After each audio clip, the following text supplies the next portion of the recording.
Voilà, bien, eh bien, bonsoir, bonsoir à tous. Merci d'être avec nous ce soir. Je pense qu'on va être rejoint par pas mal de participants. Ce soir, nous sommes donc dans la 47e conférence Biotech Finance en partenariat avec France Biotech, comme d'habitude. Et puis, j'ai le plaisir d'accueillir Frédéric Trevel, qui est un des fondateurs de Immutep, hein, et qui en est le CSO et le CMO, si je ne me trompe pas.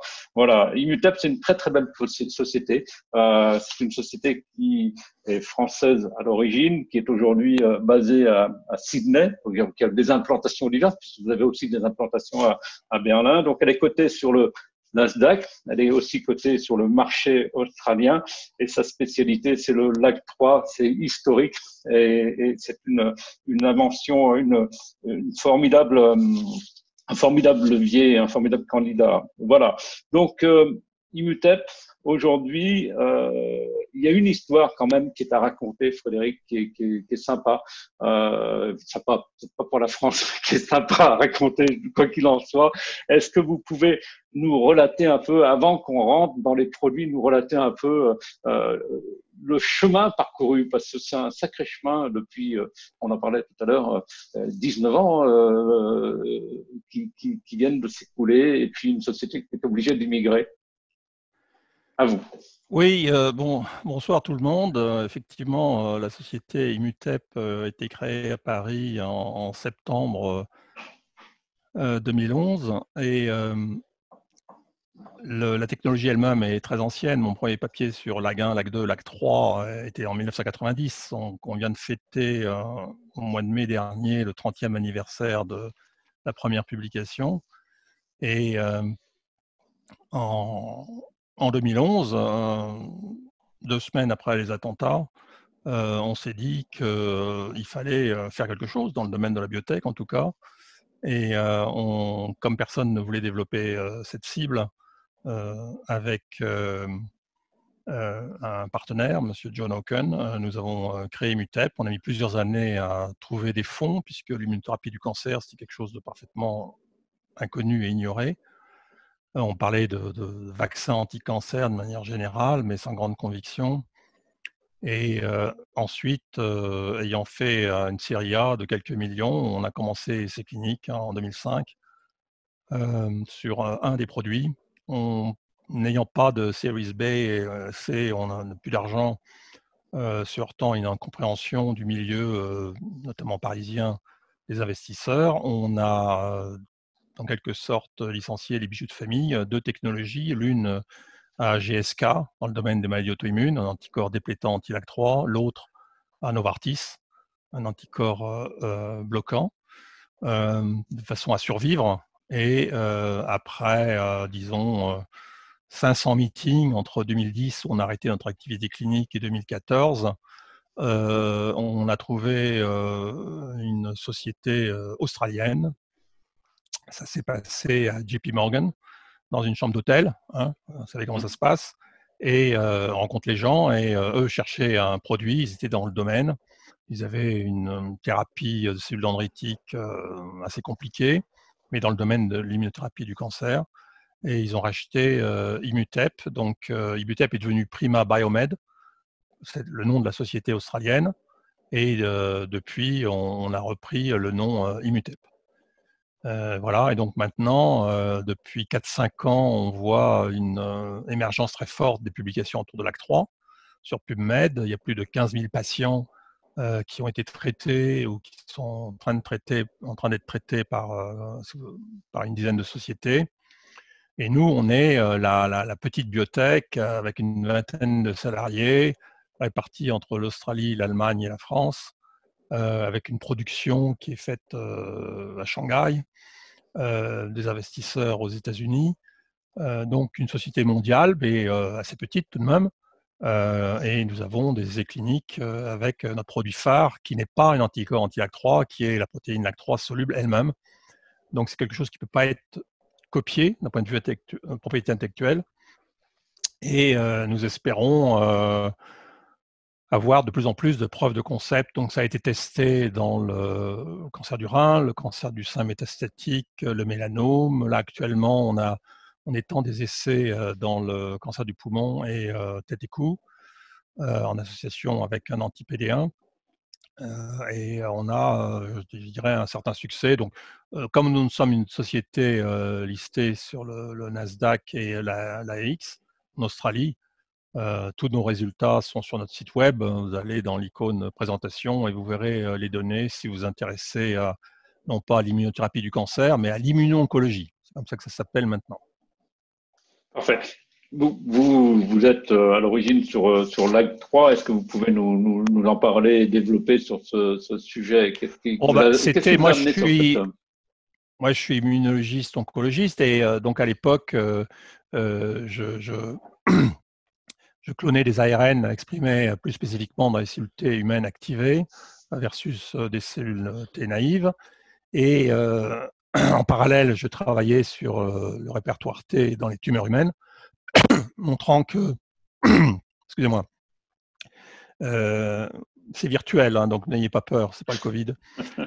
Et donc, LAG3, c'est Lymphocyte Activation Gene, donc c'est un gène qui est exprimé dans les lymphocytes T après activation et qui a pour intérêt de se lier au complexe majeur d'histocompatibilité de classe 2, dont on savait à l'époque qu'il est un peu au centre de la réponse immunitaire. On sait tous les liens qu'il y a entre des allèles un peu particuliers du classe 2 et beaucoup de maladies auto-immunes, par exemple. Donc c'est cet argument qui m'a fait m'accrocher à une biologie très difficile, beaucoup plus difficile que PD1, voire même que CTLA4. Et actuellement, il y a un consensus pour dire qu'il va y avoir des produits enregistrés dans 2-3 ans et que LAG3 est très probablement, en ce qui concerne les anticorps bloquants en immuno-oncologie, la troisième cible. Après, c'était la 4 et PD1, PDL1. Donc, c'est un marché considérable. Je vous rappelle qu'un seul anticorps anti-PD1 comme pamrolizumab, c'est un chiffre d'affaires est de plus de 20 milliards. Donc, ces anticorps en monothérapie seuls sont maintenant dans beaucoup de carcinomes, comme par exemple le cancer du poumon métastatique, donné en première ligne et que remplace la chimiothérapie. Parce que c'est moins toxique, c'est plus efficace, et puis surtout, lorsque vous développez des réponses T, vous êtes protégé sur un plus long terme. Donc le bénéfice sur le long terme est beaucoup plus stable qu'avec une chimiothérapie où finalement, certes, vous avez un effet très rapide quand ça marche, mais vous avez ensuite des clones résistants encore plus agressifs qui viennent derrière. Bien.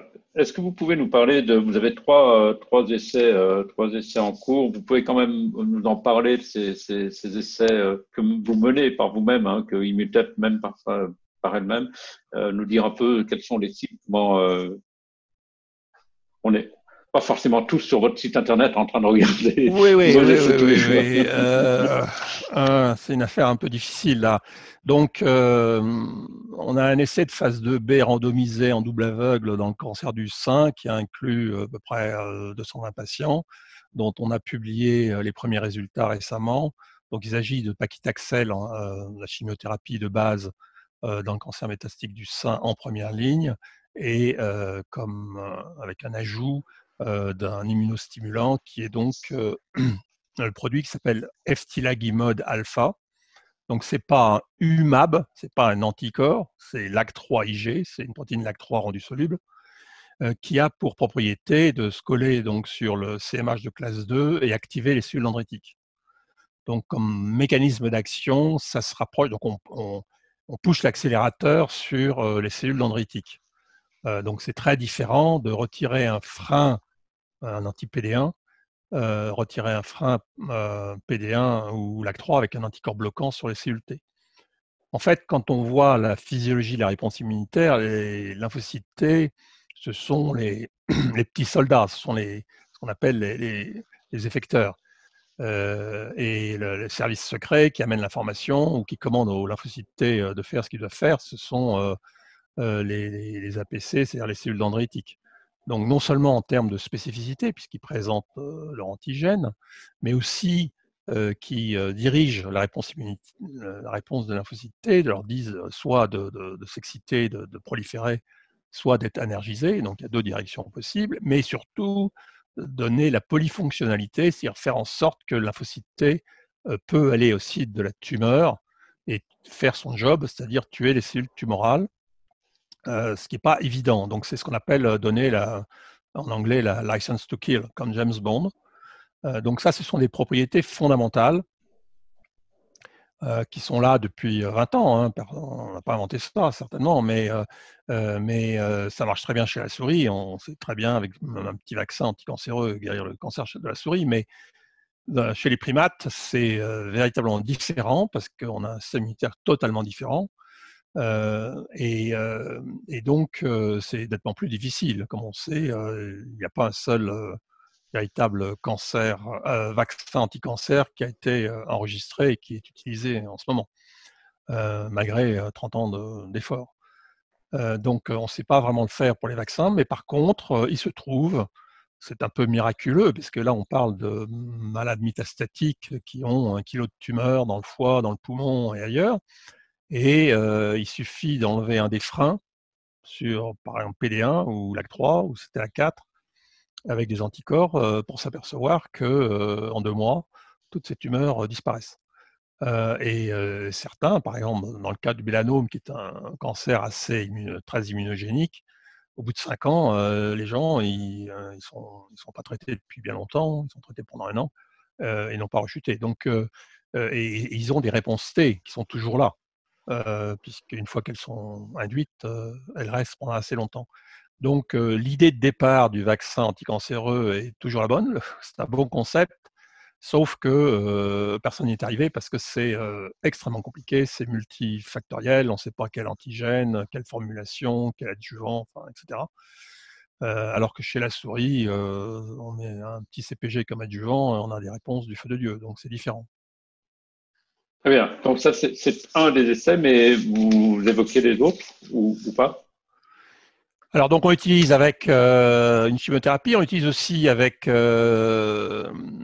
l'anticorps anti-PD1 de Merck. Donc, on a démarré dans le mélanome en Australie il y a 3 ans et demi de ça.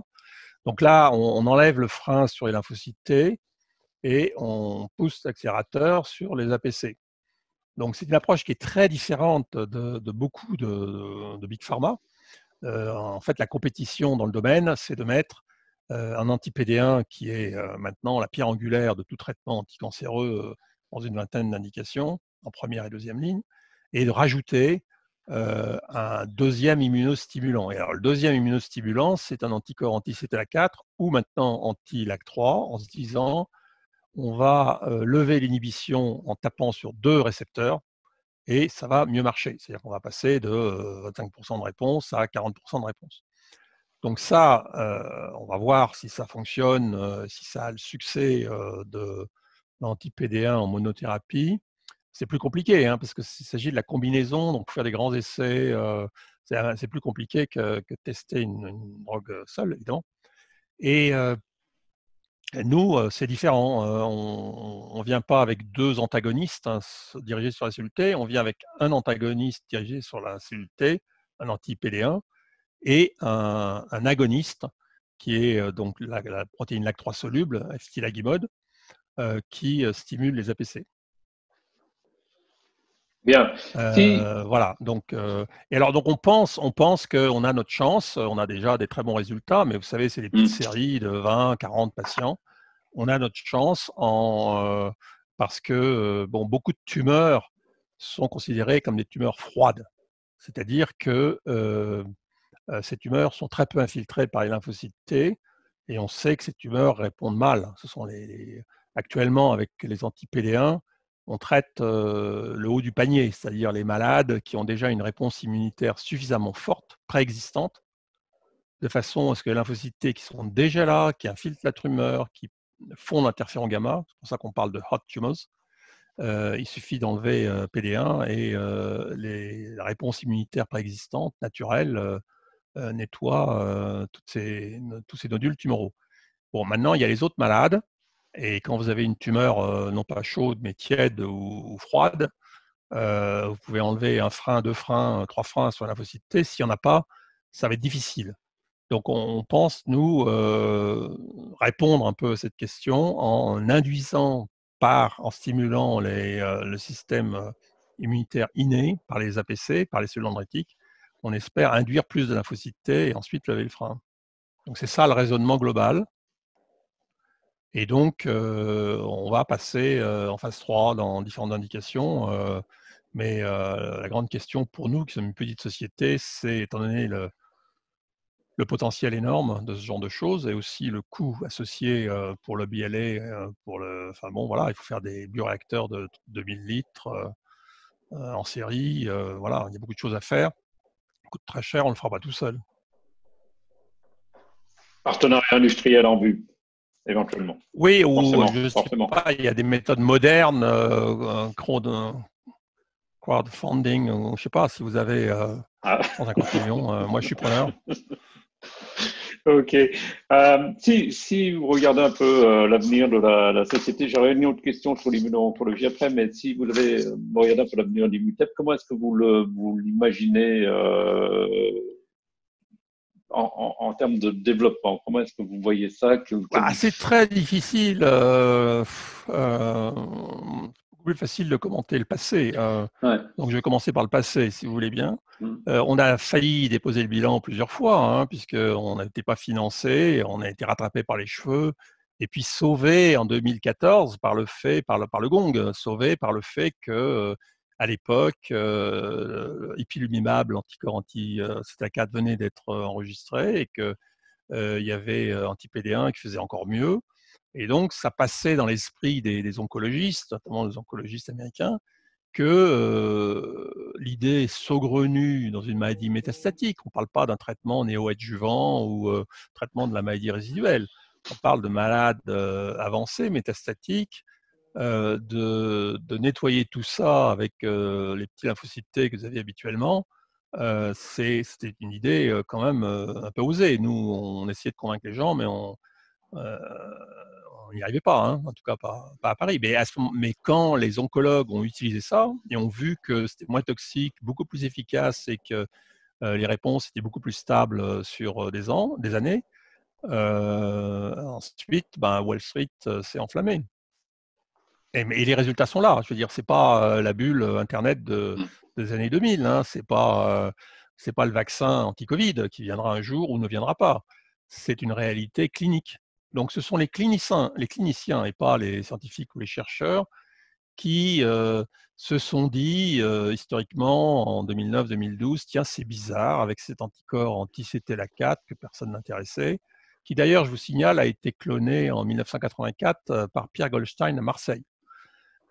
C'était la 4, c'était à Marseille, la 3, c'était à l'IGR, avec les Juifs, en 1990, il y a 30 ans.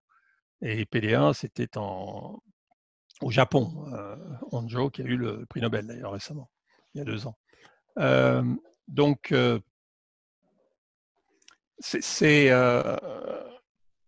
parce qu'il y a des cliniciens qui se sont aperçus qu'avec un anticorps anti-CTLA4, les malades faisaient, 30% des malades faisaient de magnifiques maladies auto-immunes, des colites, il y a même eu des morts, des thyroïdites, voilà, plusieurs maladies auto-immunes, se sont dit, tiens, enfin, une immunothérapie toxique qui fait ce qu'on attend d'un immunostimulant.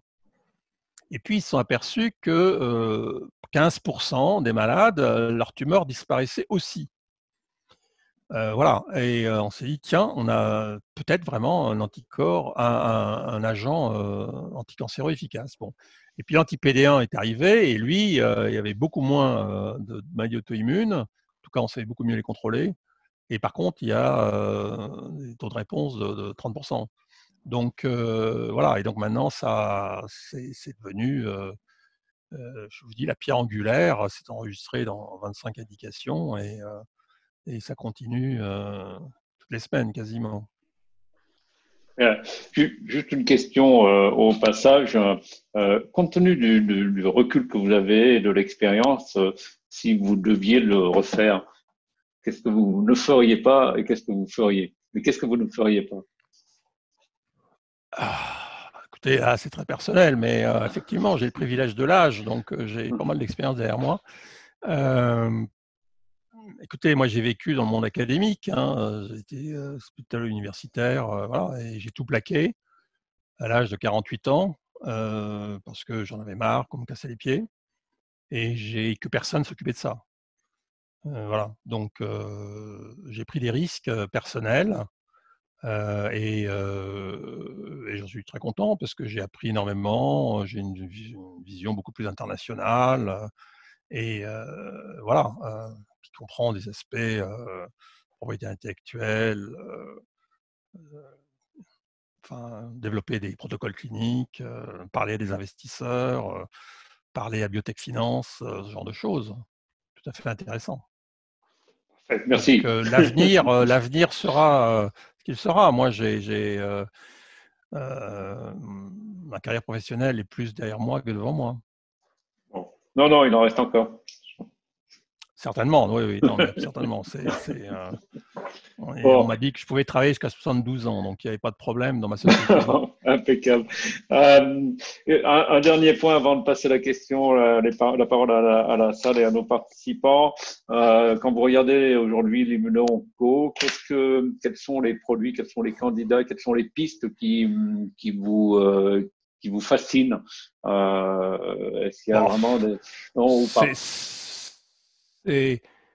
depuis 2014-2015, je dirais que c'est un peu décevant. Décevant parce qu'il y a eu Cital4, il y a eu PD1, donc PD1 ou PDL1, c'est la même chose. Ça s'est beaucoup développé dans de nombreuses indications. Ça a changé complètement le traitement de la maladie métastatique qui n'avait pas vraiment avancé depuis, moi, la dernière fois que j'ai vu un réel progrès dans le domaine, c'était en 1978-1980, quand j'étais interne, avec l'adriamycine, les anthracyclines.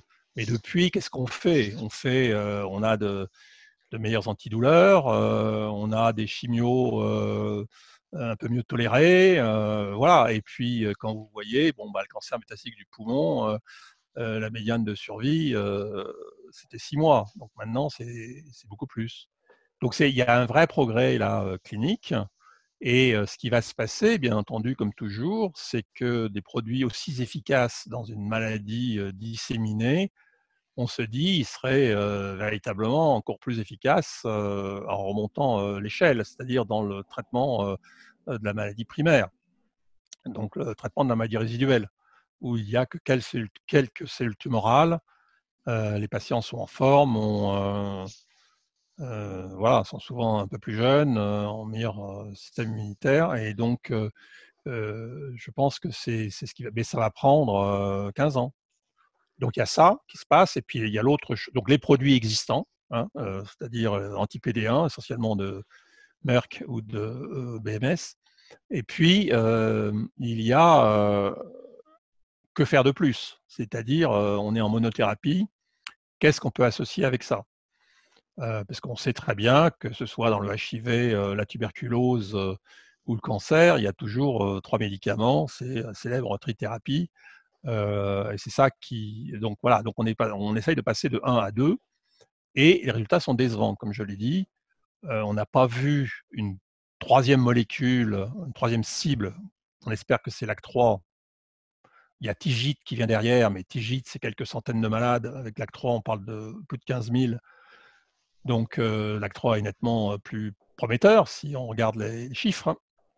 Et évidemment, il n'y a pas de résultats publiés à l'ASCO parce que personne ne veut informer la compétition de l'indication dans laquelle ça marche mieux, parce qu'on ne compare pas ça avec rien. On compare un anti-PD1 plus un anti-LAG3 versus un anti-PD1. Donc il y a plein d'anti-PD1 sur le marché. Et personne ne veut dire à l'autre que voilà, si vous utilisez votre anti-PD1 là, qui est complètement déclassé dans le fond d'un tiroir, et puis que vous mettez un anti-LAG3, vous allez nous dépasser. Enfin voilà, vous voyez, c'est un vrai problème de compétition. Donc ça, c'est décevant. Le marché est déçu d'ailleurs. il ne sait rien, il n'y a pas eu de nouveaux enregistrements depuis 2014 d'une troisième cible efficace. Parfait. Nous sommes arrivés au bout, un peu plus loin d'ailleurs, de nos 20 minutes, puisqu'il est 19h28. C'est maintenant le temps de la première et fameuse première question. Et il y a déjà un micro qui s'est libéré. Et c'est Étienne Drouet de Udvia. Merci d'être là. Bonsoir. Bonsoir. J'ai une question. En fait, vous avez partiellement répondu sur les indications. Donc, évidemment, votre focus principal, c'est l'oncologie, l'immuno-oncologie. Vous avez aussi dans votre pipeline quelque chose sur les maladies auto-immunes. Mais en fait, votre produit comme activateur immunitaire, il est susceptible de marcher d'être actif dans d'autres indications aussi. Est-ce qu'il y a d'autres choses que vous évaluez en adjuvant de vaccination, par exemple, ou alors effectivement, en fait, en 2005, on a démarré, nos premiers essais étaient sur une centaine de sujets sains vaccinés avec un vaccin anti-grippe, grippal, ou un vaccin anti-hépatite B. Et on a montré que effectivement c'était un bon adjuvant de vaccin. Mais ensuite, on s'est dit, oulala, on va jamais jamais pouvoir développer la molécule parce que les vaccins anticancéreux, bon, c'est très bien. Moi-même, j'ai participé quand j'étais dans l'académie, à l'Institut Gustave-Roussy, on sait très bien que ça marche pas. Et donc, on a voulu utiliser le produit seul, la plus forte dose. Et c'est pour ça qu'on est parti dans le cancer du rein, en monothérapie, ensuite dans le sein avec du paclitaxel, puis ensuite maintenant dans le poumon avec un anti-PD1. Donc, mais bon, on l'a proposé comme traitement du Covid. Oui, c'est ce que j'allais dire. Vous voulez participer à la bulle. On a proposé à différentes instances, notamment une instance gérée par l'INSERM. Ça fait un flop total. Hein. Les gens ne comprennent pas. Bon, voilà. Puis l'immunologie, c'est un peu pénible. Alors que manifestement, quand on regarde la pyramide des âges, ce sont les gens âgés. C'est-à-dire c'est un problème d'immunosénescence. Et que quand on développe rapidement des réponses T, on contrôle la maladie. Alors les gens se focalisent sur ceux qui ont une lymphopénie profonde, une explosion de la charge virale et qui en ont tellement dans les poumons qu'ils ont des cytokines partout. Et donc, il faut utiliser des immunosuppresseurs. Bon, là, on a parlé de la dexaméthasone. Bon, mais ça, c'est en fin de parcours. Le problème, il n'est pas là. Le problème, c'est que dès que le malade se sent pas bien, arrive à l'hôpital, c'est d'éviter qu'il aille en soins intensifs. Ouais. À mon avis. Mais bon, je ne suis pas infectiologue. Voilà. D'accord, merci. Mais c'est évident que la réponse immunitaire est cruciale dans ce contexte. Parfait, merci. Est-ce qu'il y a une autre question pour compléter? Non? Bon, on va continuer donc un tout petit peu. Peut-être qu'on peut faire un tour, parce qu'on a parlé d'investissement au départ, et je sais que vous êtes un observateur quand même de ce qui se passe en France, puisque vous connaissez quelques-uns de nos investisseurs, comme notre ami Philippe Pouletti. Comment vous regardez ce paysage de l'investissement aujourd'hui en France après avoir justement n'avoir pas eu avoir un rendez-vous manqué avec l'investissement en France? Voilà. Comment est-ce que vous regardez ça? Je n'ai plus de contact en fait du tout. Voilà. On n'a aucun contact avec le milieu français. Donc on a quelques investisseurs en Europe, en Angleterre, en Allemagne, mais pas en France. Mais on est une société publique, hein, donc c'est très différent et on est relativement avancé. Donc ça, je ne sais pas. Moi, ça fait plus de 10 ans que je n'ai pas de contact. Et j'ai trouvé que toutes les discussions qu'on avait eues étaient vraiment très mauvaises, quoi. Les gens ne sont pas formés, ne comprennent pas. On a des petits jeunes qui arrivent et qui croient tout connaître alors qu'ils n'ont aucun background clinique, scientifique ou qui n'ont jamais été. Moi, je pense que pour être investisseur dans une biotech, il faut déjà avoir fait une biotech dans la thérapeutique. Et c'est compliqué, la thérapeutique. Ça demande un long apprentissage. et donc connaître tout ça, parce que sinon, de quoi parle-t-on? Très bien. Bon, écoutez, est-ce qu'il y a une autre question ou pas? Étienne, vous avez épuisé vos questions? Bien. Eh bien, écoutez. Oui, je n'ai pas d'autres, non. Non. Merci en tout cas. Je suis certain qu'on a eu beaucoup d'informations. Frédéric, merci d'avoir accepté de venir nous rejoindre et de présenter IMUTEP, qui nous a accompagnés pendant un certain temps. Maintenant, on vous souhaite effectivement que toutes les études en cours et que l'acte 3 émerge de la meilleure des façons. Demain, nous publions évidemment le numéro 904 de Biotech Finance. On sera avec une levée de fonds qui est intéressante. C'est la levée de fonds d'une société espagnole qui s'appelle ONA, qui a levé en tour A 30 millions d'euros. Donc, on est sur des levées de fonds qui sont intéressantes en tour A. Et ONA travaille sur un développement d'anticorps capable de bloquer CD36. Donc, ils imaginent que ça va avoir un rôle concernant la lutte contre les cancers métastatiques. Ça, ce sera notre une demain avec cette belle nouvelle. Et il se trouve que c'est BPI France qui a investi, je vous le dis entre nous, qui a investi avec 4 autres investisseurs, 3 Espagnols et un Belge.